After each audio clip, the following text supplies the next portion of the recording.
Halo teman-teman investor, ketemu lagi dengan Roy di sini. Dan di video kali ini kita akan ngomongin mengenai pemilumologi, yaitu momen pemilu untuk bisa kita manfaatkan sebagai investor, mendapatkan keuntungan atau membaca secara umum, sehingga peluang ini kalau ada keuntungan yang bisa kita ambil, kita nggak kelewatan. Jadi kita akan bahas mulai dari sektor-sektor yang potensial, kemudian politisi-politisi yang menggunakan kendaraan bisnis yang juga sudah melantai di bursa saham, hingga nanti ya, karena ini akan kita buat menjadi beberapa part, kita akan bahas grup-grup secara khusus dari politisi-politisi tersebut atau segmen-segmen emiten yang berkaitan langsung maupun tidak langsung. Selengkapnya akan kita bahas, dan sebelum lanjut teman-teman jangan lupa subscribe dulu dan tekan loncengnya. Let's go kita bahas.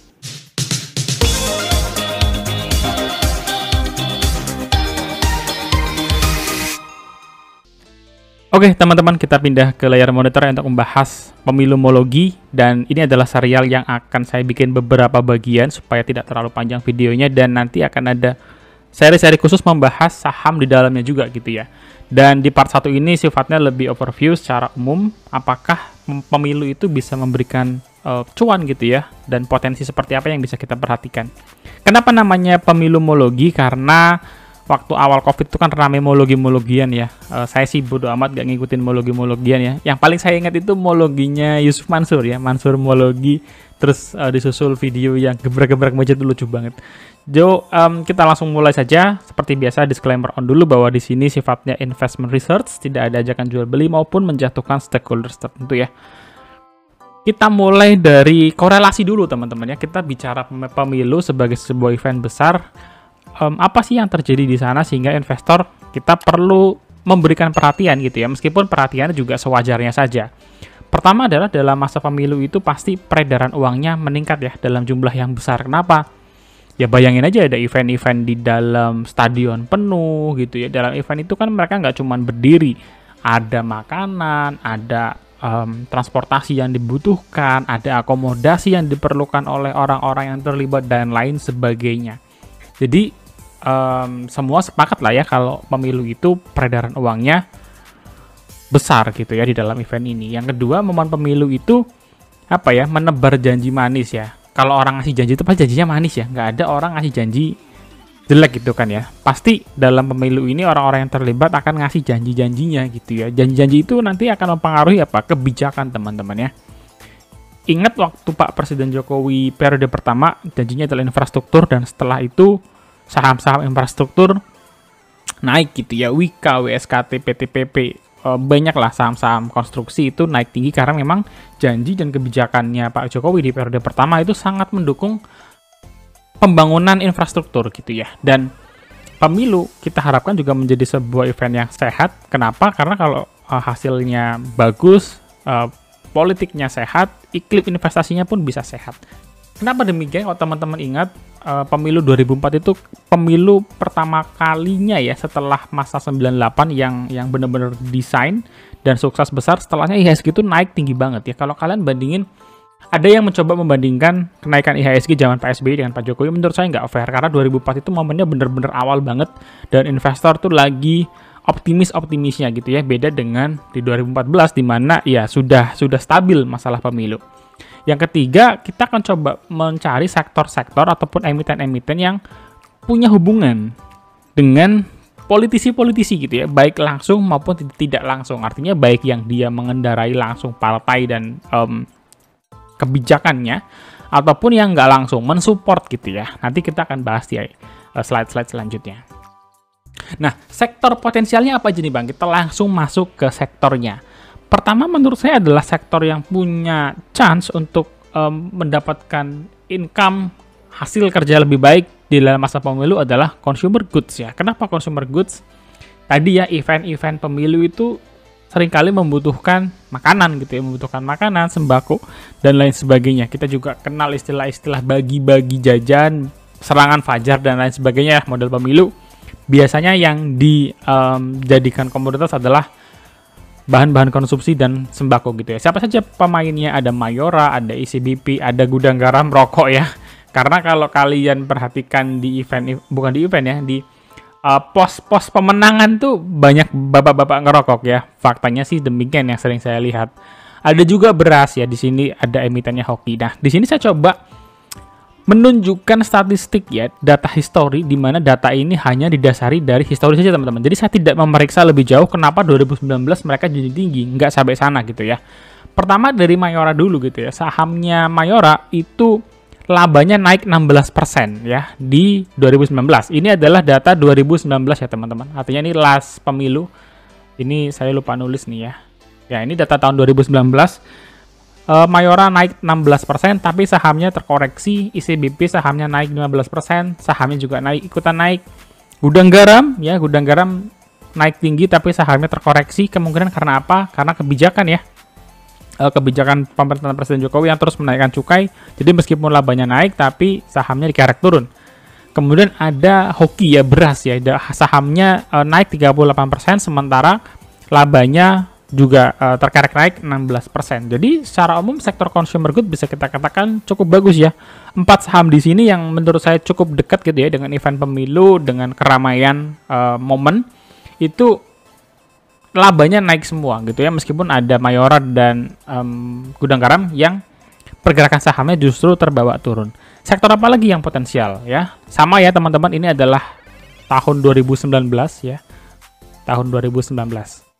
Adalah media ya. Kenapa media? Karena untuk menyerap iklan politik ya, kendaraan politik untuk memberikan brand awareness ya kepada masyarakat dia melalui media, televisi dan lain sebagainya. Kita tahu bahwa dominasi televisi di Indonesia itu masih cukup besar ya, meskipun digital merangkak naik, tapi sampai hari ini TV masih yang terbesar.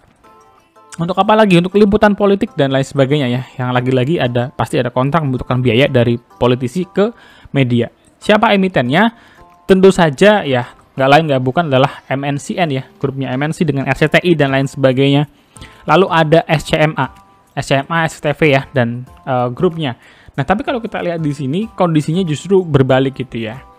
2019 itu kalau saya nggak salah ingat, saya nggak ngikutin event politiknya soalnya. 2019 itu kalau nggak salah pertama kalinya Pak Haritanu melalui Perindo itu terjun gitu ya, bikin partai ikut pemilihan umum. Otomatis apa? Banyak biaya iklan yang dibutuhkan gitu. Iklannya juga ke MNC sendiri, tetapi kan nggak boleh dong. Mentang-mentang misalnya pemilik perusahaan tapi langsung iklan nggak ada duitnya, nggak bisa. Jadi tetap aja kebutuhan untuk iklan itu berbiaya dan itu meningkatkan laba MNCN. Kenapa? Kalau kita lihat dengan SMA yang mana pemilik atau manajemen tidak terlibat dalam politik langsung, hasilnya sangat berbeda kayak. MNCN itu labanya naik 46% di 2019, sahamnya naik 150% ya, hampir multi-bagger nih MNCN ya. Sekarang MNCN sedang turun-turunnya, sempat kita bahas kemarin ya. Nanti tahun depan sudah mau pemilu, jadi apakah turun lagi saya juga nggak tahu. Ini kan kejadian tahun 2019. Jadi di sektor media terlihat MNCN lebih dominan karena memang di samping mendapatkan iklan politik, foundernya gitu katakanlah ya, pemiliknya juga terlibat langsung sebagai politisi ya. Lalu apalagi sektor yang berpotensi? Telekomunikasi ya, telekomunikasi. Kenapa? Broadcast informasi, kontrak-kontrak yang mungkin dihasilkan dari adanya broadcast tersebut. Zaman dulu mungkin perlu SMS, sekarang paket data nggak tahu ya, belinya makin mahal atau gimana. Tapi yang pasti telekomunikasi juga jadi salah satu media komunikasi untuk brand awareness tadi gitu ya. Nah kalau kita lihat di tahun 2019 Telkom nggak terlalu signifikan, labanya naik 2% gitu ya. Tapi sahamnya juga terkerek cukup bagus, naik 15%.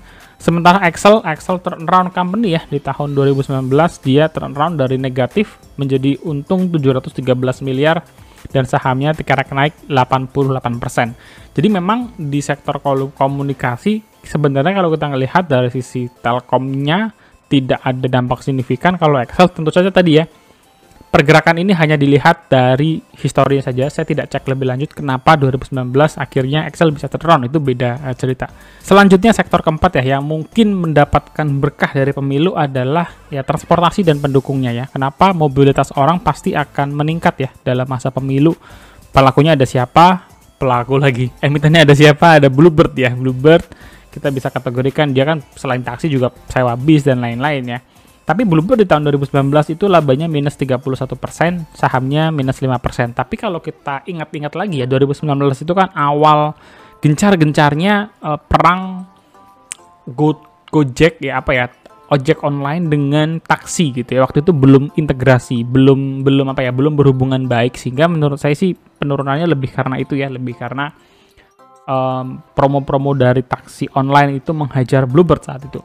Kalau kita lihat yang lain, INKP ya, justru labanya turun, sahamnya juga turun, tapi karena ini saham komoditas, ya kita harus cek juga bagaimana kondisi harga komoditasnya saat itu. Tapi kalau kita lihat, ada yang nanya, Bang, kalau pemilu kan banyak butuh kertas ya, apakah INKP, Tekim, dan lain-lain akan dapat untung gitu ya? Nah ini beda cerita, kenapa? Karena ini kan pembeliannya pasti pemerintah nggak akan, saya nggak tahu ya apakah terbuka atau enggak, tapi belum tentu kertasnya itu dibeli dari INKP. Mungkin kebutuhan kertasnya naik, tapi belum tentu emitennya mendapatkan manfaatnya gitu ya, mendapatkan cuannya gitu ya. Yang ketiga itu adalah Suparma. Suparma ini SPMA, dia produsen tisu gitu ya. Kenapa saya masukkan juga? Karena di tiap tempat pencoblosan ya, itu pasti tisunya banyak banget, tisu untuk sekedar makan, untuk ngelap-ngelap jari, untuk panitia dan lain sebagainya. Jadi itu penggunaan tisunya rasanya sih jadi meningkat banyak ya di momen ini, dan kalau kita lihat di 2019 ternyata labanya naik dan sahamnya juga naik. Dan itu adalah 4 sektornya ya teman-teman yang bisa kita perhatikan di luar dari janji dan kebijakan ya, di luar dari janji dan kebijakan. Maksudnya apa? Misalnya Presiden Jokowi menjanjikan pembangunan infrastruktur ya. Tentu saja emiten-emiten yang berkaitan dengan infrastruktur, WK misalnya ya, ada WSKT dan lain-lainnya, ini akan diuntungkan dari janji dan kebijakan pemerintah ketika mensupport satu area tertentu gitu ya. Yang kedua adalah kebijakan mengenai sumber daya alam. Sumber daya alam ini sudah lama disorot gitu ya, mengenai Indonesia yang ekspor raw material dan sekarang bergeser menjadi ekspornya adalah bahan yang sudah diolah, ada smelternya duluan. Ini efeknya kemana ya? Ke emiten-emiten yang berkaitan. Contoh emiten-emiten yang seperti kemarin kita bahas juga ini ya, Aman Mineral lagi bangun smelter. Kemudian NCKL dia punya smelter. Banyak lah emiten-emiten tambang yang mulai membangun smelter. Nah ini hal bagus kenapa? Karena otomatis bagi emiten tersebut ada potensi untuk meningkatkan penjualan. Tetapi ingat, di dalam awal investasi pembangunan smelter akan mengurangi pendapatan, akan mengurangi laba gitu ya. Bisa jadi dividennya juga berkurang bagi emiten-emiten yang suka bagi dividen.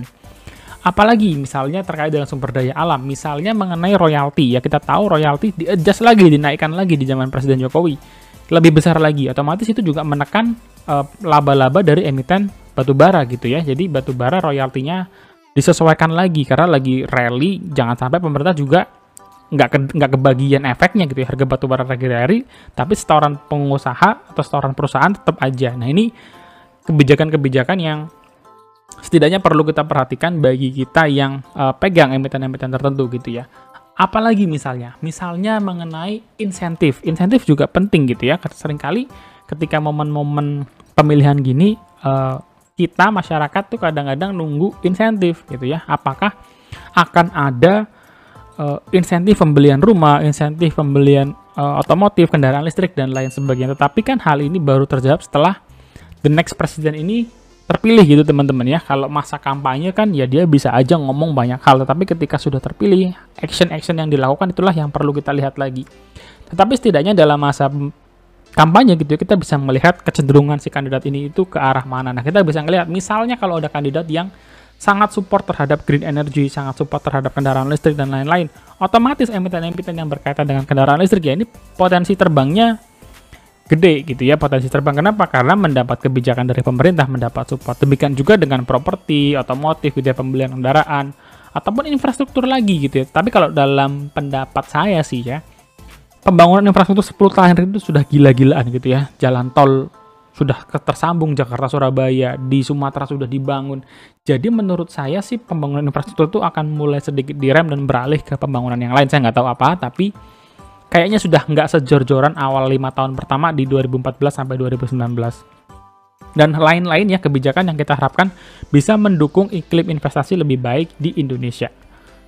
Nah, nantinya kita juga akan membahas nih teman-teman ya, seperti tadi ya, seperti kita singgung di depan, para politisi yang juga menggunakan bisnis sebagai kendaraan untuk mencapai tujuan politiknya gitu ya.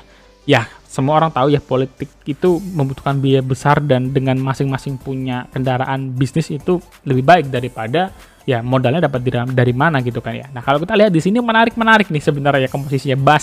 Masih ada beberapa lagi yang di luar dari gambar ini, tapi kurang lebih inilah tokoh-tokoh yang perlu kita sorot gitu ya. Bagaimana permainan ya caturnya nih di dalam menuju 2024. Ya ada Pak Haritanu ya dengan partainya, dia punya MNCN Group. Nanti akan kita bahas juga. Ada Pak Sandiaga Uno. Kalau Pak Haritanu itu masih di supporting, dia punya partai tapi belum jadi calon. Kalau Pak Sandiaga Uno konon kabarnya cawapres ya, konon. SRTG ya, dengan portofolio di dalamnya ada TBIG, ada MDKA, ada DRO. Siapa lagi? Ada Pak Erick Thohir, kabarnya juga calon wakil juga, oke. Calon wakil juga. Ada apa? Ada Mari, ada Aba gitu ya, emiten-emiten yang menjadi kendaraannya. Siapa lagi? Ada Pak Abu Rizal Bakri, tidak nyalon langsung sebagai seorang calon presiden atau wakil presiden, tapi mendorong gitu ya, karena beliau juga masih punya jabatan politik di Golkar dan dia punya Bumi, BRMS dan lain-lain ya, grupnya Bakri. Ada lagi Puan Maharani, dia nggak terlalu disorot karena memang bisnisnya adalah bisnisnya, wajahnya ditampilkan adalah suaminya gitu ya, Pak Happy Hapsoro, yang punya Raja dan teman-temannya gitu ya, beberapa saham yang diinvest lain seperti Archie juga. Jadi beliau-beliau ini adalah tokoh-tokoh politik yang juga langsung terjun di dalam politik praktis, dan pada akhirnya pergerakan-pergerakan ini tuh kadang membawa fenomena dan animo di dalam pergerakan saham itu sendiri gitu ya. Jadi catatan saya dalam video kali ini pertama adalah momen pemilu akan memunculkan kandidat gitu ya, calon-calon yang bisa memberikan bocoran kebijakan kali ya mengenai apa yang akan dilakukan ke depannya. Kalau dulu pernah rally saham konstruksi, bisa jadi akan ada sektor lain yang rally juga terkait dengan kebijakan yang akan datang. Perputaran uang gitu ya dalam masa pemilu bisa saja menimbulkan emiten-emiten yang ketiban berkah gitu ya di dalam prosesnya. Dan yang terakhir ini yang hati-hati ya teman-teman terhadap fenomena tadi ya, fenomena dan animo khususnya bagi saham-saham yang dimiliki langsung oleh para pelaku politik praktis tadi. Bisa jadi ya animo dan fenomena ini kalau teman-teman FOMO nggak hati-hati bikin kalian nyangkut. Tetap analisanya itu harus objektif, menjadi dasar dari investasi. Masalah ternyata sahamnya dimiliki oleh politisi dan kemudian rally itu jangan sampai cuman sebatas tebak-tebakan. Contoh, waduh, sahamnya MNCN nanti kayaknya bakal menang nih ya koalisinya, saya mau all in di sini gitu ya. Ternyata nggak rally nih, malah ambles karena mungkin kalah atau dan lain sebagainya. Jadi jangan sampai hal-hal seperti itu menjadi dasar keputusan kali ini. Kita tahu event ini event besar, menurut saya sih ada lah ya hal-hal potensi yang bisa kita perhatikan supaya kita juga mendapatkan cuan dari momen pemilu, tapi dasar keputusan investasinya harus objektif, kinerja, prospek, mood, dan lain sebagainya. Segitu aja teman-teman video saya kali ini ya mengenai pemilumologi. Kita lanjutkan lagi di part-part selanjutnya membahas saham-sahamnya dan grup-grup yang berkaitan tadi. Sampai ketemu di next video. Kalau kalian suka jangan lupa subscribe, share, like, dan komen di bawah. Saya see you guys in the next video. God bless you. Bye-bye.